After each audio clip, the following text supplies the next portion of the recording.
Senator Cory Booker challenged Joe Biden for the Democratic Party's presidential nomination during the primary. But tonight, he will tell the country why he supports his former rival. And Senator Booker joins us now from Newark. Senator Booker, so good to see you again. Let me ask you about this convention. What do you think about it? I mean, you were there 4 years ago. There was a lot of excitement on the part of Democrats, but it didn't turn out so well. What's different this year? Well, clearly a global pandemic and an unconventional convention as a result.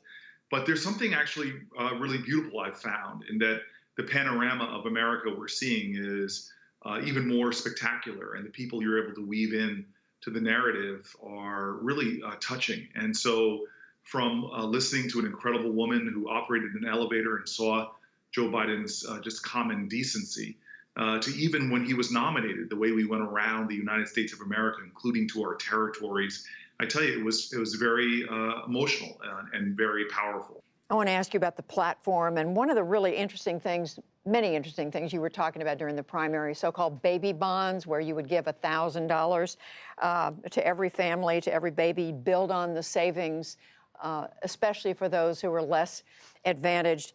That did not end up in the platform. Is that something you've been lobbying Joe Biden and Kamala Harris on? Well, to Joe's credit, I was really impressed with him on the campaign trail that he actually paid attention to the policies of his competitors.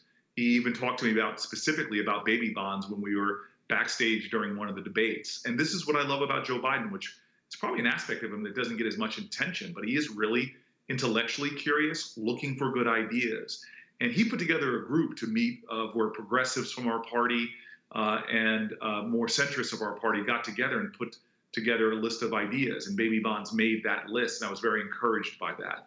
And so I'm actually hopeful that we can do some big ideas that can help level the economic playing field. Senator, the first 3 nights of this convention have featured, I think it's fair to say, has really celebrated diversity in America, whether by race, by LGBTQ. You just think across the board, there have been by gender, immigrants. It's been a very moving presentation. But for years, we've heard analysts looking at the Democratic Party, certainly since the last election, say, what about the appeal to working class voters, especially white working class voters in states like Pennsylvania, Wisconsin, and Michigan, which Donald Trump took away from the Democrats 4 years ago? What about those voters, and what are they hearing from this convention?